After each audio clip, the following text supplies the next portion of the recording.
Hey, everybody. Me, Irina, and Stars About Stars, we are greeting you. The first astrology-based matchmaking podcast for love and career seekers. And today we have a very special guest in studio. He's a very passionate man with incredible background, from raising up 3 kids by himself to being a president of Cigar and Motocycle community. Welcome, BRANT BLOOM.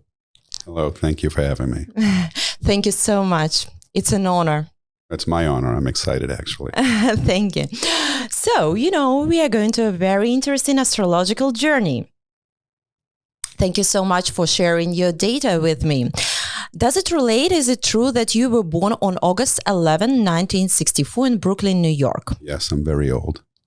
No, you're not. Almost 60, a year and a half away. Forget about it. It's not good. The way you look, Brand. Oh my God. Coming from you, I'll take that as a compliment. Thank you. Okay, the main birth number is 11. That is strengths. Tell us more how... Woohoo! You see what I... Okay, so your main birth number is 11. That corresponds to strengths. Tell us, how often do you see 11 at all, and do you believe in numbers? How often do I... What was the first part of the question? How often do you see 11? Well, when you look at the calendar. I mean, I don't know. I see the 11. I love the number 11. Like when there's a raffle going on. Recently, there was a raffle online of a bunch of guys in the cigar world, of course.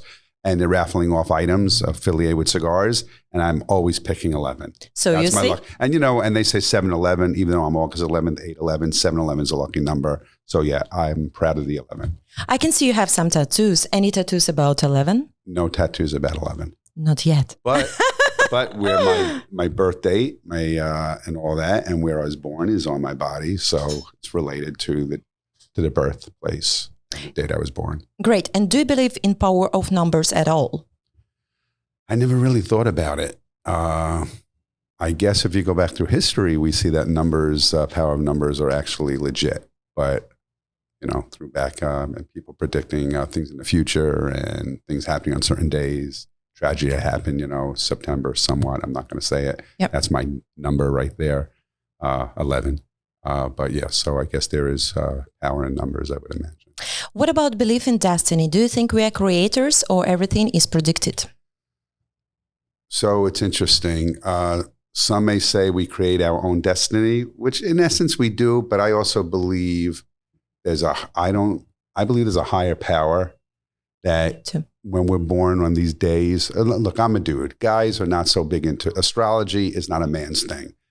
Every time you tell a woman you go on a new date, a woman says, "Oh, what's your sign?" Or, "Oh, you're a Leo. Oh, you're a Gemini. Oh, you're this, Aquarius."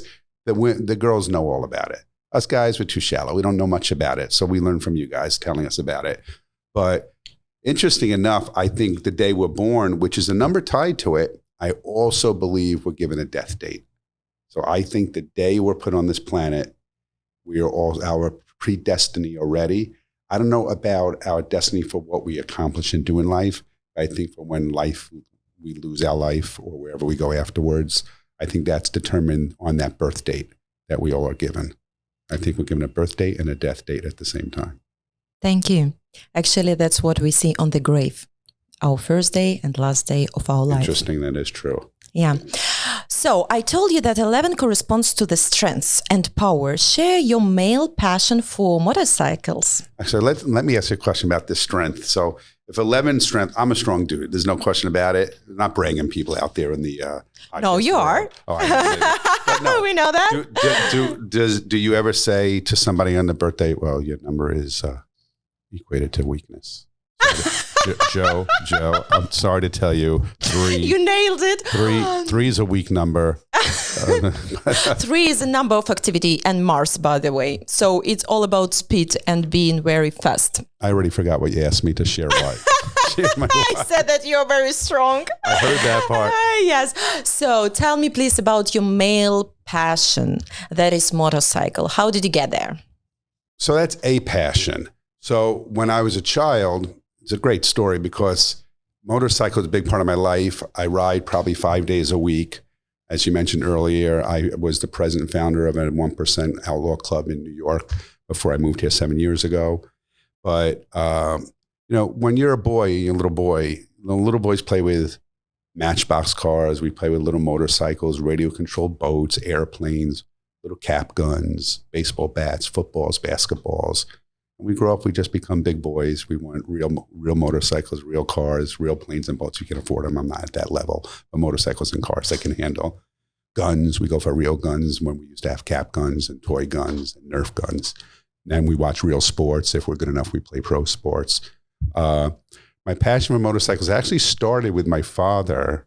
I lost my father 3 years ago. He rode motorcycles up until he was 83 years old. But he didn't start at a young age. So we used to be in White Plains, New York, and we'd go into the motorcycle dealership at the Harley Davidson dealership.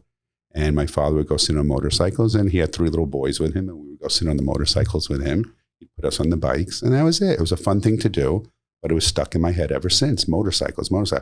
So growing up, typically I grew up in a Jewish household, Russian Jewish household. You don't get motorcycles. That's dangerous. You don't do it, And I used to sneak out in the summertime when I was a preteen, 13, 14 years old.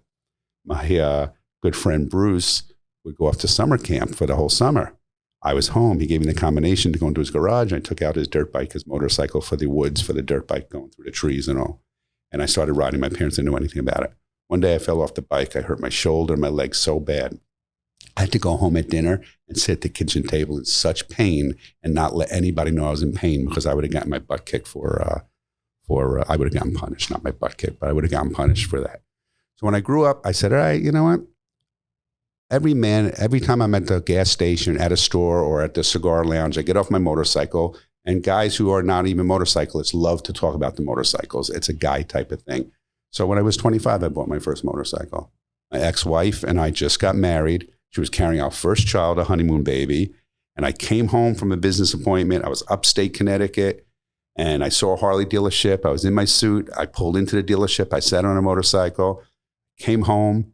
We have no furniture in the house because we just got married, just bought the house. And I go, I want to buy a motorcycle. We all came from childhood. Listen, and we're talking about $20,000, a big purchase for a 25-year-old kid who was just married with a 23-year-old wife and a baby on the way, and no dining room furniture, no living room furniture. And I'm telling my wife, I want to buy a motorcycle. So tell me, for our listeners who are women who like you already and they want to go on a date with you, and will you put them on your motorcycle and show them the world? So that's a generational thing. Girls of today's generation, the girls that are, say, in their 20s roughly, or early 30s, they're typically scared of the motorcycle because they've been drilled in their heads by their parents. We're in a very different world today where people are fearful of everything. Parents don't want their children to play contact football, American football, because they may get concussions. They don't want them on a motorcycle. So I found when I'm dating somebody younger, they're scared of the motorcycle because it's been drilled into their head by their parents. Don't get on the back of a motorcycle. And the boys at that age, because I raised 3 kids in that age group, and the boys at that age have been drilled by their parents. Don't you ride a motorcycle. They're dangerous. But somehow it always turns out to whoever I date likes to go on the motorcycle anyway. So even if they've never been on one, which is usually the case, they love it when they go on the bike. Absolutely. Brent, you mentioned the age. If you're dating a younger person, I know that you have even proved theory why it should be gap of age between men and women. Tell us, please, about that. So we'll let the world hear today. We'll let the world know tonight that I went on an official date last night, my first time in 24 years, with somebody outside their 20s. I had a date last night with a 30-year-old. With 30, how 30. did you like it? Oh my God, 30. I don't know. I was a little scared to go. I didn't know it was going to happen. But, but did she impress you? Well, it was a Tinder date. I met her through Tinder. Yeah. And we FaceTimed, and pretty nice girl and sweetheart. And we've spoke a number of times on the phone. When I got to there, hopefully she doesn't listen because I do. She's a nice person. She wasn't exactly the looks of the photos. Her face was, but her body was a little heavier, which is fine. It's no big deal. We had a great time. Great dinner. Hung out after dinner, and it went well. But what was the question you asked me right prior to that? This COVID brain's kicking in about the age. Yes. Okay. So what I find is, look, everything's an exceptions to the rule, right? I ultimately, I think people are attracted to people. So age really wouldn't mean anything. If you meet somebody who's in their 20s, 30s, or 40s, or 50s, if you're attracted, you get along, that's what kind of turns somebody on. That's what gets them excited to see the person again. But being a man who's been married, raised 3 kids on his own, and I decided I moved to Florida 7 years ago, it's my turn. And being my turn, men are That's your game. We're very visual creatures. We're shallow. Women have more depth than we do. That's the truth. Again, there's exceptions to every rule. I have depth. I'm not shallow, but on a whole, men are very visual creatures, and women look more deep than just the exterior look, and men do. We look at somebody beautiful or younger and hot, and then after a date or two, we say, ugh, leave me alone. So they have to have substance as well. I find a lot of, if you go age-appropriate dating, so I was to date somebody in their 40s or 50s, I find in the past, the ones I dated and the people that I'm friends with in the age group are bitter. And they can't let go of what they had in the past and move forward. So you're sitting on a date hearing somebody bitter and talking about, an ex or this or that. And the prime example is I went out on a half a date about a year ago. How do you go on a half a date? Okay. What was the full version? Well, a half a date means I met her on Instagram. Yeah. And so you do accept social networks for those kinds of stuff. It's not my age to do that, but guess what? If I don't, I'm not going to have any dates. That's the world we live in now, is social media and dating apps. But this is Instagram, not a dating app. But I mastered how to use Instagram as a dating app. So they call it. I didn't realize. I didn't know what it's called. I said, I DM them direct message, and the girl said to me, that's called sliding in the DMs. Okay, so that's not my word. I guess that's a term, sliding in the DMs amongst the younger generation. So I slide in the DMs of this pretty girl that I see on Instagram. We start talking. I thought she was much younger. She was very attractive, beautiful woman for her age. So we went on a half a date. Means I met her after she had dinner at a steakhouse. I met her for drinks after she had dinner. So I didn't take her out to dinner. I wasn't being the cheapo. She was there. She said, hey, I just finished dinner. I'm at the bar if you want to meet me here. So it was like 9 o'clock at night. Left my friends and I went over and had a drink with her. And it was going well. Again, very tricky what the girls are doing today. They're Instagram, their social media, their dating app photos are quite often different than what they actually appear to be in person. But which is kind of stupid because you're going to see the person in person. Anyway, so put out the truth out there. Even me, I updated mine from years ago with some current pictures because I don't want to think, oh, this old guy showed up. This was a young, good-looking guy. Now I got an old dude showing up to take me out. So anyway, so I go out, and this relates to this Valentine's Day. So I go out with her on this half a date. We are sitting at the bar, and she's going through the whole thing about her son and her ex and her ex and her ex and how he's an idiot, how he's this, and she can't stop about the ex. She hasn't even dated me yet. We're sitting at the bar. She's sharing her past too much. Well, you could share your past, but her anger was so bad. She's living the past. Yeah, that's a different thing. She's living in the past. So we go outside. All the stores are closed. And I'm a dude, so I lean in to kiss her and start making out with her. So we're fooling around, making out. I'm there. I already invested the time. I might as well. So we're making out and we're fooling around. But it never went anywhere. Never went to a real date. We speak. We text each other. How have you been? Almost like a little friendship. Come Valentine's Day, I'm sitting with one of my gentleman friends. We're having a drink and a cigar in the afternoon, and his wife is in another state in the military right now, and we're having a cigar and a drink, and she starts texting me like she's a crazy girlfriend. This is somebody I never took on a date. Do you take jealousy at all? No, she's texting me things like, I can't even say on the podcast, that I never did this with you. I go, okay, nobody said you did. And she's going, and then she's telling me a week ago, I can't get a second date with you. I can't get a second date with anybody else. I go, why don't you stop on your Instagram posting the hatred you have for your ex? Because men look at that as crazy. Why don't you stop posting, I'm an empowered woman. Women rule. I'm empowered. I'm strong. I don't need a man. I said, look, you may get mad at me. You may never text me or talk to me again. But you want a second date with a guy, take that shit down. Stop talking negative about your baby's dad and stop talking how strong and powerful you are. We know you're strong and powerful, but don't advertise it to every man out there. You're never going to get a second date. That's what people bring to the table when they come for a date. They think they are ready for a relationship. They are not. They come with their traumas, pains. We all have that. We all do. Yes. We all do. And the other thing, thank you for sharing about social networks, because I do respect, they work perfectly. But me, for example, personally, I always used it only for business issues. I never made any one connection in my life. But what is the purpose of this show? That people are really honest, they bring truth to the table, they open up their potential and character as it is, they feel loved, accepted, and respected as they are, and there is a video, and first of all, you can listen to the character. And only after in a few days, you can see this is a beautiful girl or this is a handsome man or not. Because we are so much attached to that look that spoils whole the picture because we forgot about our values and things we really should appreciate, first of all. Okay, and we are continuing. The month of birth contains justice. Can you, for the sake of truth, break off relationship with somebody who were very close to you and just say, no, I can't be diplomatic at this moment? So in any relationship in general? Any kind. It could be friendship, it could be business. Children, with business partners. Just when you fighting for the justice. I personally, if you said my sign or whatever, my date, the 11th, or my sign, I forget, is very strong, a strong personality.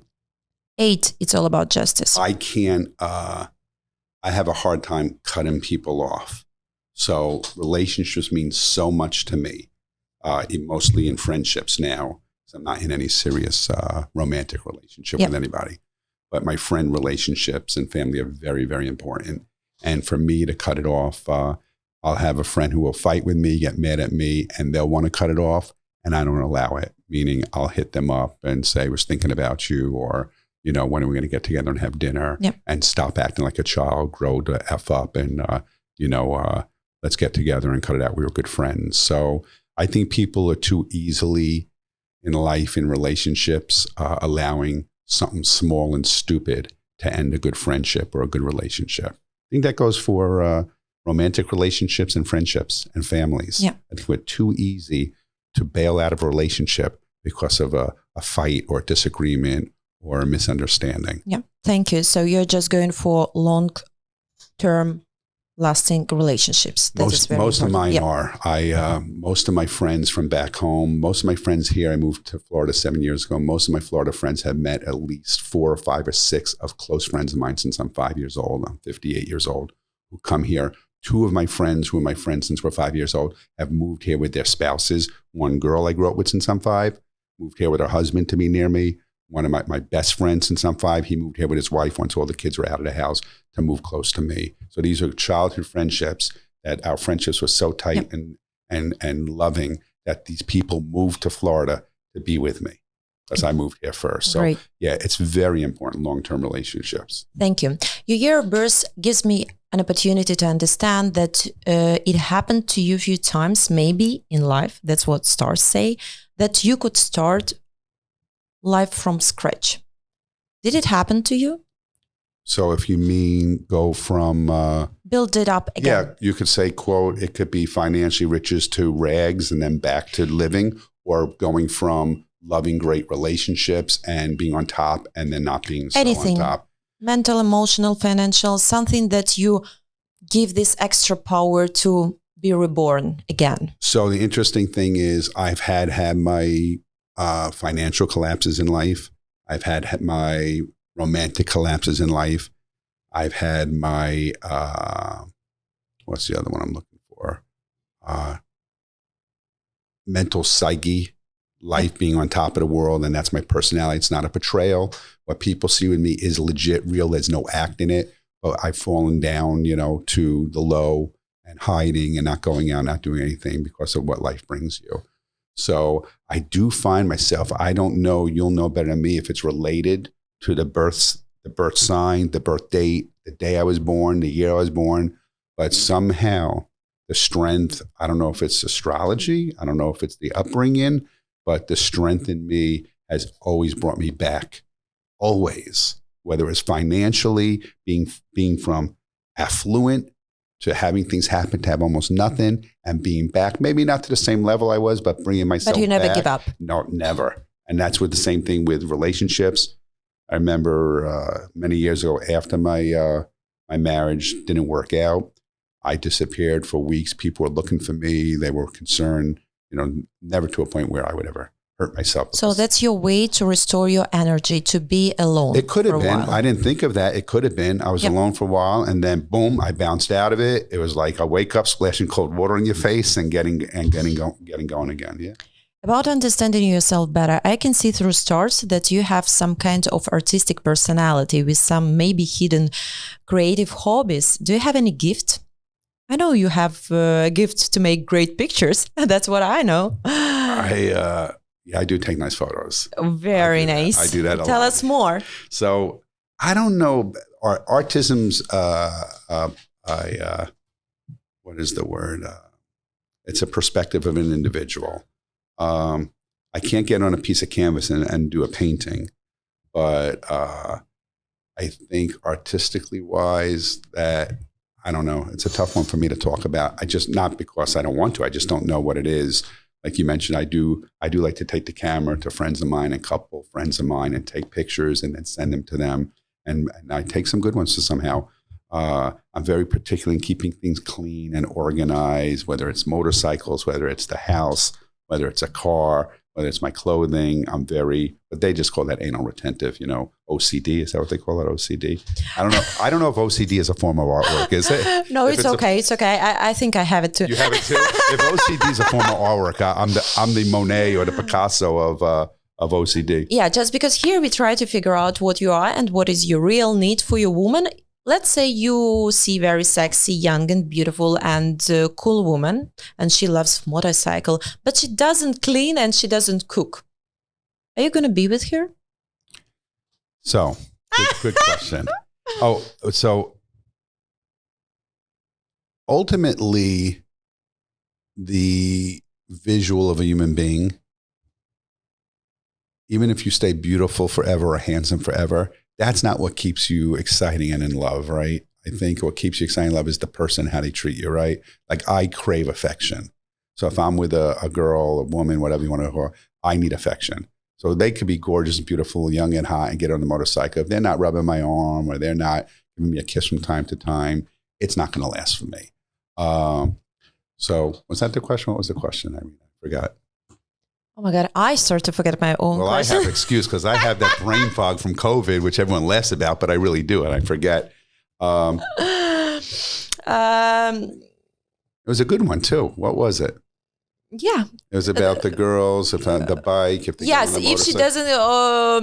she doesn't clean and cook for you. Oh, good question. How could I forget that? So you want to know something? At my stage of the game, at 58. In my latter years now, if somebody doesn't cook for me, it's not the end of the world. Would it be nice to have somebody who knows how to cook? But I also understand what generation that I'm attracted to and the things they do and the things they don't do. So I'm one who balances out. I'll always look at a piece of paper, draw a line in the middle, put the pros. Do you do that exercise? I don't actually do it. It's in my head. It's in your head. But I look at all. That's a good exercise for a relationship. I don't give up because there's 2 negatives when there's 10 positives. Are you kidding me? Nobody's getting 12 positives and 0 negatives. Yeah. So you go to the next person, you got 10 and 2 and you left them because you don't like she doesn't cook or clean too well. But I'm a cleaner, so I could overcompensate with that. Yeah. I'm a great cook because I raised 3 kids on my own, so I'm a kick-ass cook. And we could eat out. At my stage of the game at 58 years old, we'll just go out and eat. You know what I mean? We're not raising little kids anymore where I have to worry about somebody's cooking. If I was raising little kids, I met somebody today, and I was going to go to work all day long, and she was going to stay at home with the babies, and I'm going to be the cook when I get home. No, that's not happening. That's a deal breaker. What kind of quality, a feature of the character can keep you with a woman forever? So it's cliche saying loyalty, and everybody has a different version of what loyalty is. And this is not an X-rated podcast, so I can't get into my thing about loyalty. But when I say that about loyalty, I always think the mental aspect of because my relationship ended out of my ex-wife being disloyal. So I was cheated on, and I was a young dad. I was 33, 34 years old and in love and happily married, in my opinion.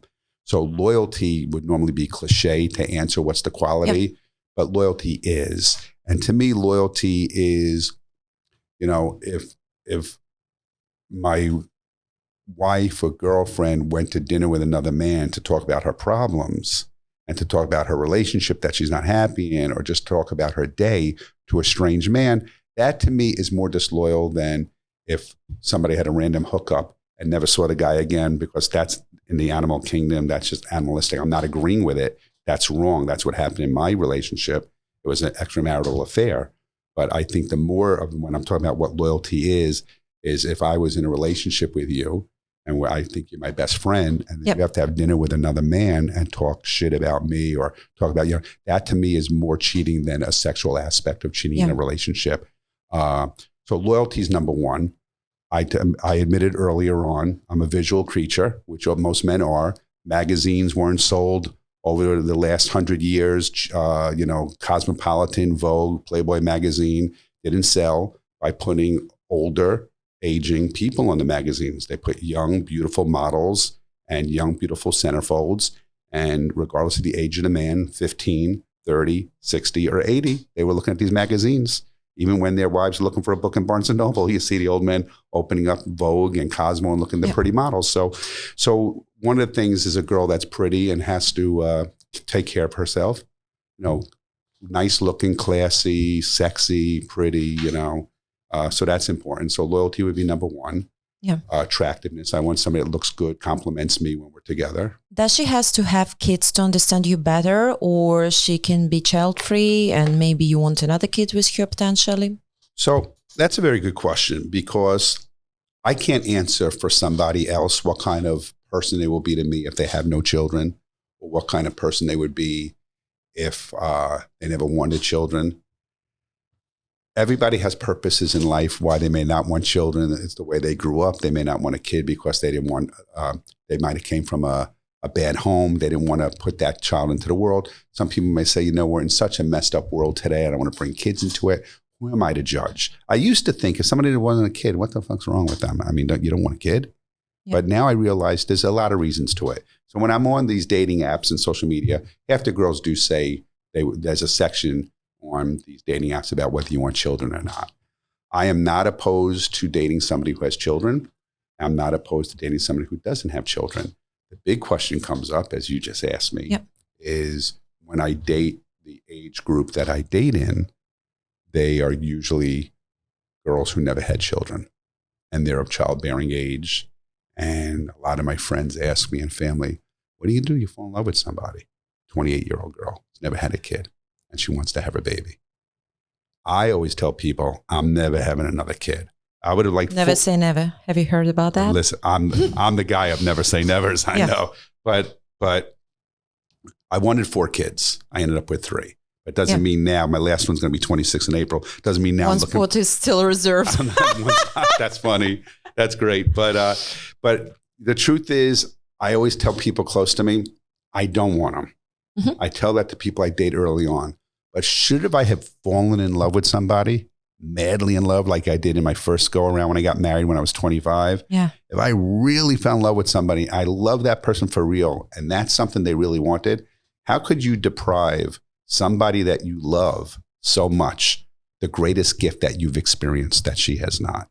So the answer is, when you say never, I think if I was madly in love with somebody, that life-lasting love that you feel, that I probably would not deprive her of the gift that I had in life. Thank you.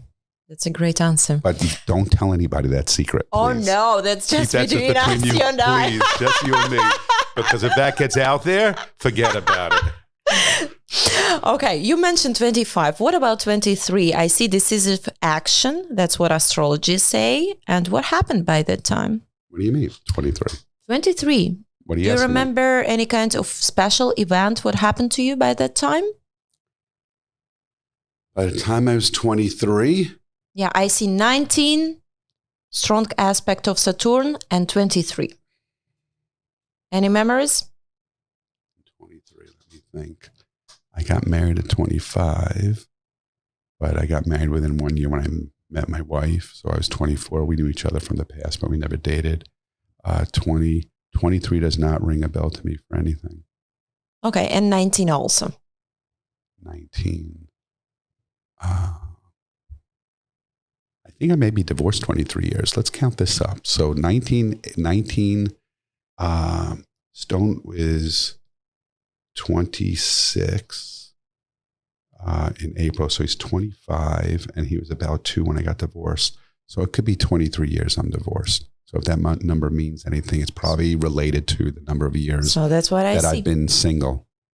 You know, astrology, it can dictate you any kind of exact event, but it can see types of transformation that happens to you. So 23 is the number of years that I'm single. Great.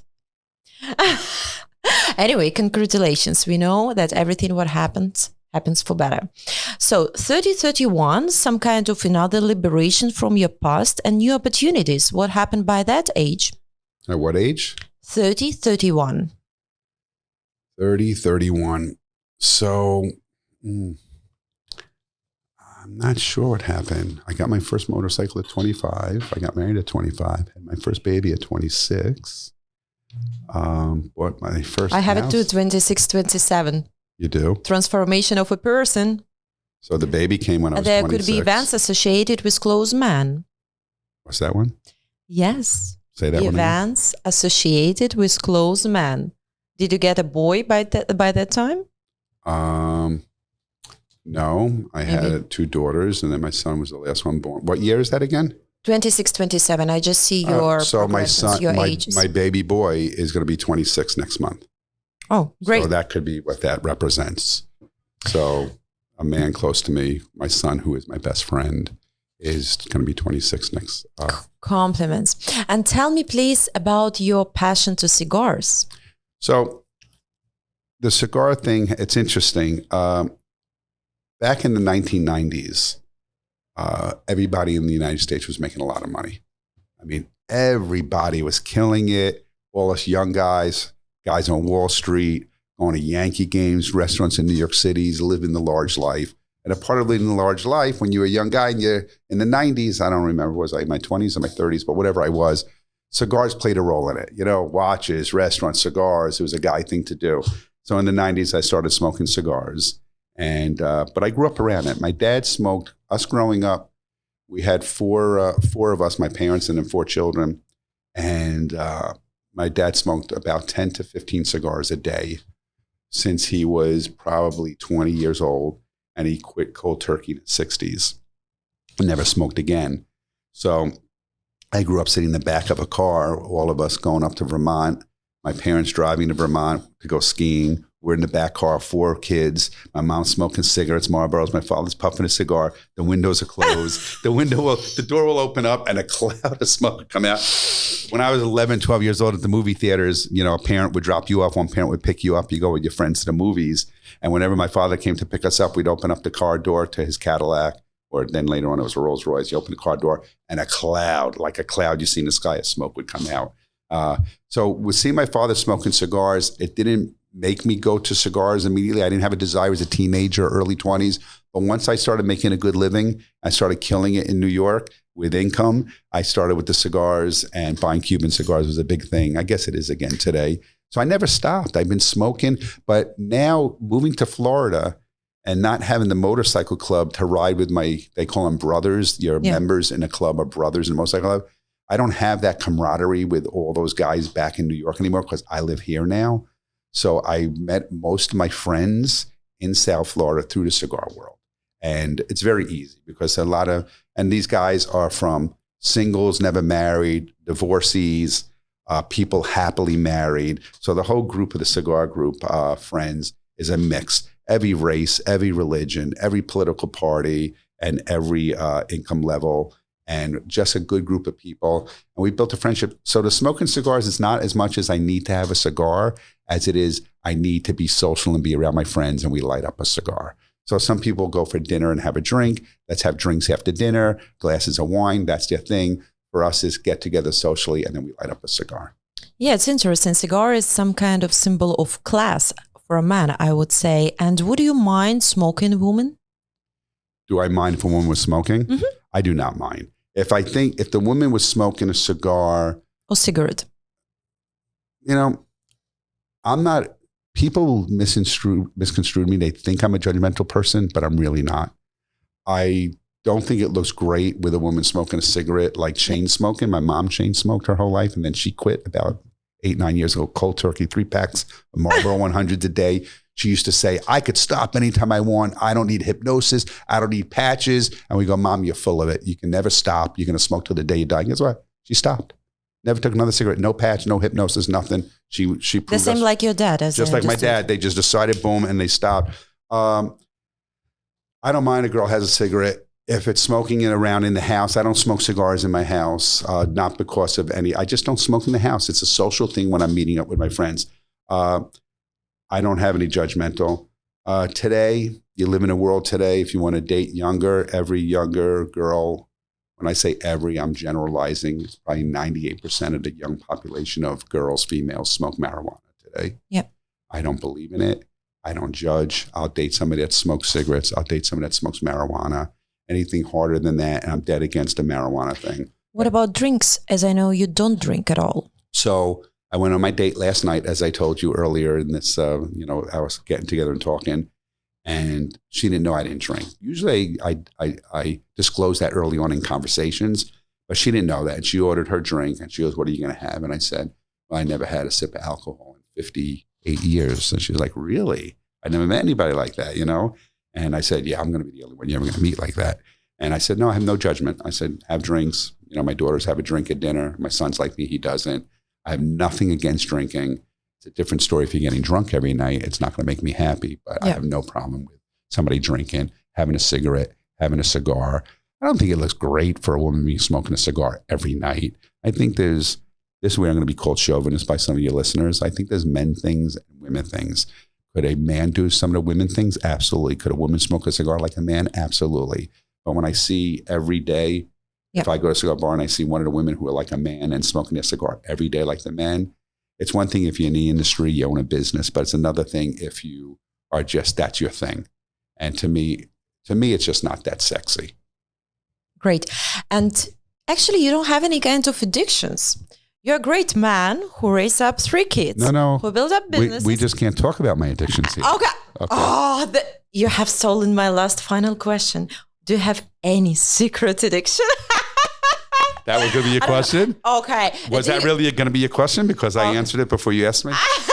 Yeah. Okay. Addiction to good company. Addiction to smile a lot. I don't know.